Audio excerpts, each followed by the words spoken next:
Hi, this is doctor Amit from Rudraksh physiotherapy clinic. आज मैं आपको नी ऑस्टियोआर्थराइटिस के बारे में कुछ एक्सरसाइजेस बताना चाहता हूँ। नी आर्थराइटिस जो है वो ओल्ड एज में और फीमेल्स में ज्यादा बढ़ने लग जाता है क्योंकि हार्मोनल इश्यूज भी होते हैं और मीनोपॉज के बाद तो बोन डीजनरेशन वगैरह बहुत ज्यादा बढ़ जाता है। और उसके पीछे कुछ बायोमैकेनिकल फैक्टर्स भी होते हैं कि फीमेल्स ज्यादा क्यों सफर करती हैं घुटने के आर्थराइटिस की वजह से, और हमें बेस्ट एक्सरसाइजेस कौन सी करनी चाहिए ये मैं आपको बताने जा रहा हूं। तो अगर आप यहां सामने देखेंगे तो मैंने दो डायग्राम्स बनाए हैं।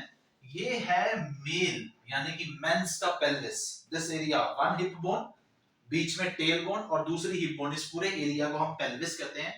तो if you see the pelvis of the male और you can see the pelvis of the men, उसमें अगर आप देखें this is the hip bone, ये थाई की बोन है जिसको हम फीमर कहते हैं। इफ यू सी पहले रेड मार्क से मैंने बनाया हुआ है एंगल ऑफ इंक्लिनेशन।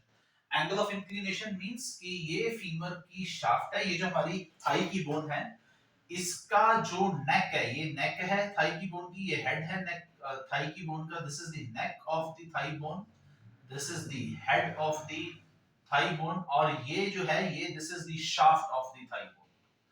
तो जो हेड एंड नेक शाफ्ट के साथ रेड कलर में मार्क किया हुआ है, head and neck of the thigh bone making an angle with the shaft is known as angle of inclination.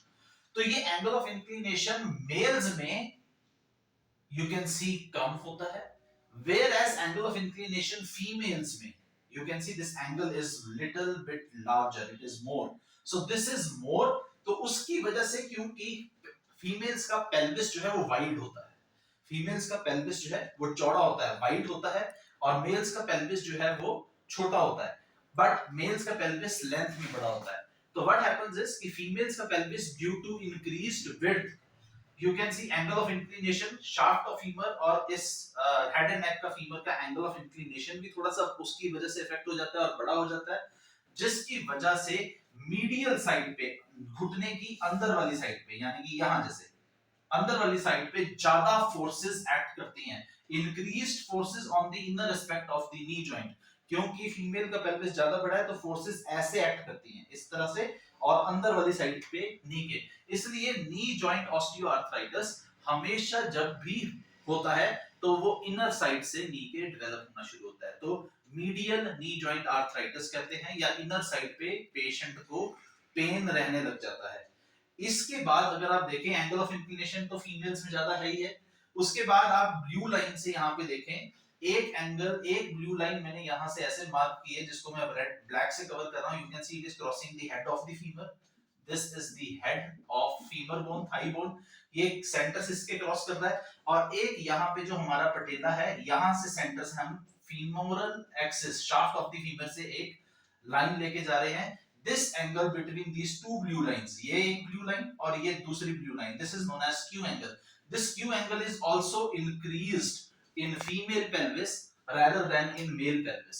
तो मेल पेल्विस में क्यू एंगल भी कम होता है, एंगल ऑफ इंक्लिनेशन भी कम होता है, whereas फीमेल पेल्विस में एंगल ऑफ इंक्लिनेशन भी ज्यादा है और क्यू एंगल भी ज्यादा है, जिसकी वजह से अंदर वाली साइड पे फोर्सेस नी की फीमेल में ज्यादा एक्सर्ट करती हैं फोर्सेस, और उसकी वजह से नी जॉइंट ऑस्टियोआर्थराइटिस हो जाता है। और अगर फीमेल्स जो हैं, एक तो हार्मोनल इशू मैंने बताया, और अगर ओवरवेट है तो उसकी वजह से नी जॉइंट पे अंदर बहुत जल्दी अर्ली एज में नी ऑस्टियोआर्थराइटिस शुरू हो जाता है।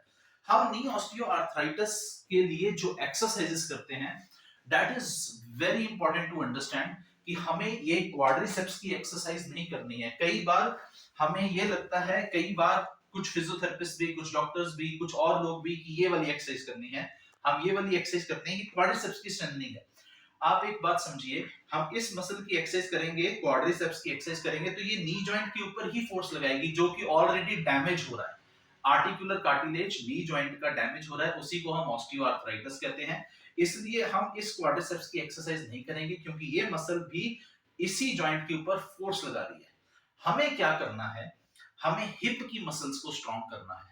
अगर हम हिप की मसल्स को स्ट्रॉन्ग करेंगे तो हमारा अपर बॉडी वेट जो है वो हिप में एब्जॉर्ब हो जाएगा और नी पे वेट कम पड़ेगा, जिसकी वजह से अगर आर्थराइटिस इस स्लोप में प्रोग्रेस कर रहा था तो आर्थराइटिस का प्रोग्रेशन बहुत स्लो हो जाएगा। So what we have to do, the number, you can say one, and I will tell you three best exercises. So these are the best exercises to prevent osteoarthritis of the knee, whether it has occurred in males or in females. तो basically हमें hip muscles को strong करना है, so that all of your upper body weight gets absorbed when you are standing on your hips and less of your weight is on your knees. Then only you can prevent logically the progression of knee osteoarthritis. तो पहली exercise मैं आपको बताने जा रहा हूं, हम इसमें हिप की एक्सटर्नल रोटेटर्स को स्ट्रेंथन करेंगे। इस तरह से एक थेरा बैंड ले लेंगे, इसको आपने डबल में, लूप बैंड्स कहते हैं, ऐसे डबल में इसको आपने फोल्ड कर दिया। एंड अब हम करेंगे हिप की एक्सटर्नल रोटेटर्स की exercise.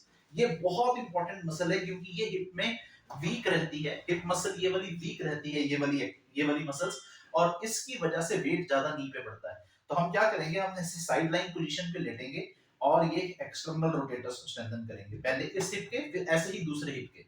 So what I am doing is against the resistance of the band I am externally rotating the hip. 1 2 3 4 5. So this is strengthening of the hip external rotators. Around 5 to 6 muscles are working in external rotation of the hip. All of those muscles will get strengthened up and they will bear your upper body weight so that your upper body weight does not cross to the knee joint. तो ये तो है external rotators की strengthening. एक ये exercise करेंगे आप 10 to 15 repetitions 3 times, उसको रिपीट कर सकते हैं। Second exercise is hip abductors की एक्सरसाइज। हिप अबडक्टर्स को कैसे स्ट्रॉन्ग करेंगे, अगर आपने बैंड के साथ करना है तो ये बैंड के रेजिस्टेंस के अगेंस्ट नाउ इस लेग को ऊपर लिफ्ट करना है। नाउ ऐसे 1 2, now my hip abductors are working. अगर हिप अबडक्टर्स वर्क करेंगे और ये वाली मसल स्ट्रॉन्ग रहेगी तो again the forces acting on the knee joint will get reduced and the prevention of osteoarthritis. It is a very important exercise to prevent osteoarthritis of the knee. तो ये वाला exercise अगर आप band के साथ नहीं कर सकते हैं तो सिंपली डू दिस 1 2 3 4, तो हिप अबडक्टर स्ट्रॉन्ग हो जाएंगे। सबसे important the hash one exercise to prevent knee osteoarthritis is your butt muscles, जो बैक साइड में हिप में होती हैं। इसकी एक्सरसाइज होती है, you can see like this, कि ये एक्सरसाइज आप ऐसे करेंगे, नी को 90 डिग्री पे बेंड करेंगे and do this but kicks 1 2। ये अब ग्लूटियस मैक्सिमस की स्ट्रेंथनिंग है। This is hip extension muscle. अगर आप इस मसल को स्ट्रॉन्ग कर लेते हैं तो maximum of your body weight will get absorbed around your hips and less of the weight will get imposed on your knees, and definitely you will be pain free as well as it will prevent the progression of osteoarthritis of the knee.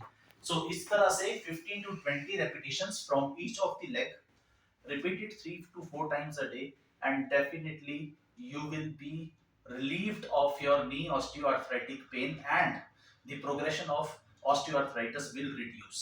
Thank you so much.